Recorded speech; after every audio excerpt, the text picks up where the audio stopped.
一本杂志加一支牙刷，看懂诚意商业价值的真正段位。各位先记住这3个数字啊，13、1、2。等会儿你就知道我为什么一上来就甩数字。说实话哈，这2天我刷到关于诚意的2条动态，单看都不是什么大事。一个新代言，一本杂志封面，搁热搜里挂半小时算多的。但你猜怎么着？我半夜睡不着，想起这事，把2条放一起对了一遍，越想越觉得有点意思。然后又翻了一下他这几年的资源线，整个思路突然就顺了。所以今天这期，我想换个角度跟各位聊，不是单独讲这个代言，也不是单独讲这本杂志，是这2件事放一起，到底说明什么？我整理一下思路啊，咱们一层一层剥开看。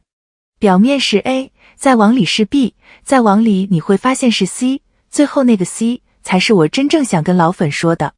包到最后那一层的时候，我自己有点震动的，不夸张，听完你就懂。老粉应该懂我在说什么。作为粉丝，我第一反应当然是哎呀，又有新合作了开心，但这次我冷静了一下，因为我隐隐觉得这不是简单的又一个商务。这种感觉怎么说呢？做粉时间久了你会有的，不是看数据，不是看热搜，是一种行业风向在变的微妙信号。行，开始第一层。第一层，你看到的表面是什么？第一件事，诚意新增了一个品牌代言，叫笑容加 Smile Plus， 智能电动牙刷，带屏幕显示，能语音控制。听起来像挺普通的消费品代言对吧？不对，等一下，我重新说的准确一点，是看起来普通。智能牙刷这个赛道啊，凭印象说别太当真，国内做的比较成熟的没几家。这个品类的代言人选，品牌方一般会挑2种人，一种是科技感强的，一种是生活方式调性合的。他不太找纯流量。为什么？因为产品单价不低，目标用户是有点消费力的年轻人到中年人。你找一个纯靠数据 carry 的代言人，转化不出来。消费品这块，品牌方算账是按用户买不买算的，不是按粉丝多不多算的。这2件事在商务逻辑里完全是2回事。所以这次笑容家找诚意本身就是一个信号，品牌方认可的是他在科技加生活方式这个交叉地带的影响力。这不是颜值代言，也不是数据代言，这是调性代言。调性代言难拿在哪？难就难在它没有标准化指标，你不能拿粉丝数，拿播放量去硬刷，刷不进来。他要的是品牌方的主观判断，这个人和我们的产品气质合不合。第2件事，他登上了月游 Condé Nast Traveler 13周年纪念刊封面，而且是该刊封面历史上首位90后男艺人。我看到这条的时候，第一反应是等等我没看错吧？就那种你刷到一条消息会下意识返回去再看一遍的感觉。再确认一遍，没错，13周年纪念风，首位90后男艺人，3个标签一个都不掉。好，第1层看完了，一个新代言，一个大刊封面，表面就这些。但说回这事，重点来了。第2层，媒体没告诉你的，月游到底是个什么级别的刊？月游 Condé Nast Traveler， 咱们直说，它属于康泰纳仕集团旗下，就是 Vogue 那个集团。中文版我印象里是2013年前后落地的，所以今年差不多就是13周年。具体月份你们自己查一下啊，凭印象说，别当我标准答案。这本刊和别的时尚刊不一样的地方在哪？它是旅行加生活方式加高奢3合1定位。它不像纯时尚刊那么快，它走的是慢节奏、深内容、高调性那条线。它的封面里来是什么级别？我不点具体名字啊，免得记错，但你去翻它的封面史，基本上是影后级或者国际电影圈有地位的女演员居多。它不是流量刊，也不是男团女团刊。它的封面含金量在中国时尚刊体系里是排在第1梯队的，这点应该没什么争议。而且我得补一句，月游的封面节奏不像月刊那么密。一年也就那么几期重磅风，13周年纪念风更是年度叙事代表那种级别。能登这一期的人，刊方是要拿出来对外讲故事的。讲什么故事？讲我们这10几年走到今天，我们想用谁来代表这个时刻？所以首位90后男艺人登13周年纪念封面，这句话翻译成人话就是刊物层面，他被放进了过去那么多年里，基本只有更资深、更高定位演员才能占的位置。而且不是普通乐风，是纪念风。不是流量数据说的，是品牌定位说的。我必须说一句，这话说的有点重了哈，我换个说法，是品牌定位愿意说的。因为刊方选人没人逼他们，他们选诚意是他们的判断，是他们的眼光，是他们对这个时代的解读。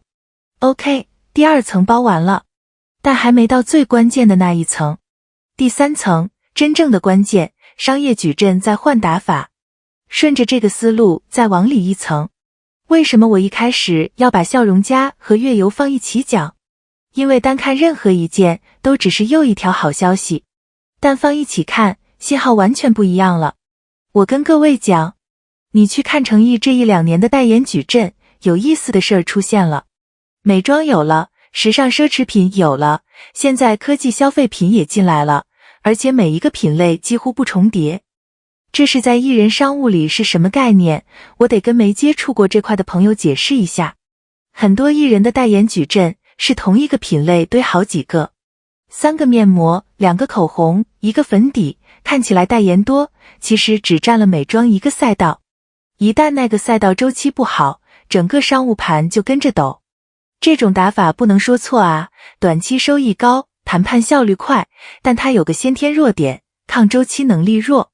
但诚意这个布局是横向铺开，每个品类一个旗舰位置，互相不打架，互相还能背书。美妆告诉你它有年轻精致感，时尚奢侈告诉你它有高级感，科技消费告诉你它有现代感加生活方式调性，旅行刊告诉你它有格调和故事感。你发现没？这4个标签连起来，画的是一个完整的成熟型男艺人画像。不是单一的流量小生标签，也不是单一的古装男主标签。这种打法行业里有个词叫长期价值股，它不追单季爆发，它追的是估值合理、现金流稳健、慢牛行情，走的是大旗。我不夸张啊，你看这次月游封面加智能牙刷，一个走的是高奢生活方式线，一个走的是科技消费线，2条线同时下子，落点完全不同。这不是巧合，这是商务团队精心排过的盘。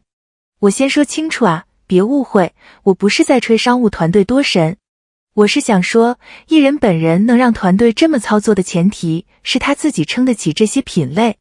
你品牌方再会安排，艺人本人 hold 不住，落地就是空的。诚意能同时让一个高奢旅行刊认可他的格调，又让一个科技消费品认可他的年轻人号召力，这本身就是 level 的体现。我倾向于这个判断啊，但不绝对哈。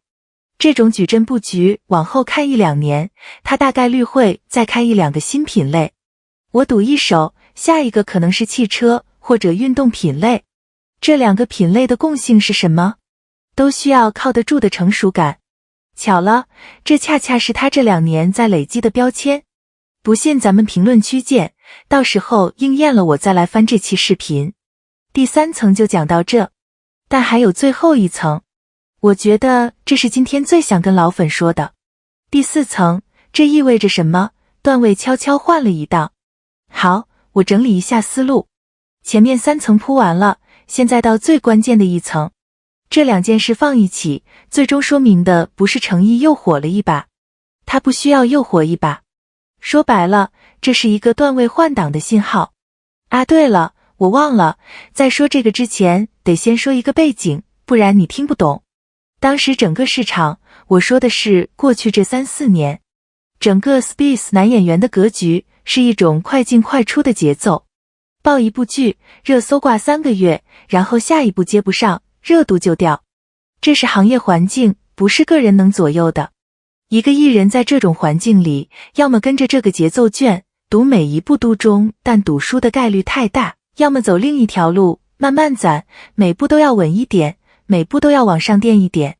但你回头看诚意这条线，从琉璃老粉应该记得2020年那波讨论，再到沉香如屑莲花楼，再到现在的时尚商务版图，这条曲线不是过山车，它是一条缓慢上行的斜线，慢但稳，每一步都比上一步高一点点，没有突然冲到天上又突然掉下来。行业里这种艺人少不少？说实话不多，因为这种节奏需要的不只是运气，是作品挑得住，口碑留得下，商务接得稳，本人立得正，4件事一起做对，才能跑出这种慢牛。少一样，曲线就开始抖。而且我得多说一句，慢牛这种节奏最考验的其实不是艺人本人，是粉丝。因为粉丝陪着的过程是最磨人的，没有动不动就上一个全网爆款的爽感，没有热搜天天挂的存在感，有的是这一步又稳稳过去了，下一步继续等的那种长期主义。能陪着走到今天的老粉，本身就是这种节奏的一部分。所以月游封面和笑容家代言这2件事，我个人的解读是，行业开始用更高级别的资源回应它过去几年的累积。不是因为他突然变了，是因为别人终于看见了他一直在的位置。懂他的人会懂，这种坚持值得被看见。这句话我不是煽情，我是认真的。粉丝们这几年一直在的，是对的。陪着他从一个剧到下一个剧，从一波讨论到下一波讨论，从一个品类到下一个品类，这个陪伴本身就是你们做对的事情。回到最开始我让各位记住的那3个数字：13月游10几年刊龄纪念封节点，1封面史上首位90后男艺人，2同一时间窗口内2条完全不同赛道的商业落地。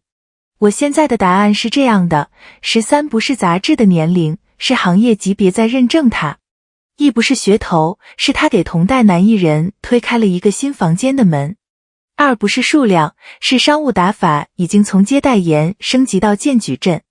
这一波操作很 chill， 不慌不忙，但每一步都在点上，不是那种恨不得让全世界都知道的高调，是那种该到的位置自然到，不该急的事情不急的从容。这种从容恰恰是慢牛艺人特有的气场，你急不来，也不需要急。各位老粉，你们觉得我这个判断站得住吗？或者你们心里有没有一个瞬间，是你最早觉得他段位要换了的那一刻？是某一部戏里的一场戏，某一个采访里的一句话，还是某一张活动图里突然不一样的状态？评论区告诉我，我下期挑几个高赞的来聊，把这个话题接着往下做。如果说错了，我下期改。但这期想留给各位的那句话，我还是想说出来。懂的人会懂，时间会继续证明。今天这期就到这，咱们下期见。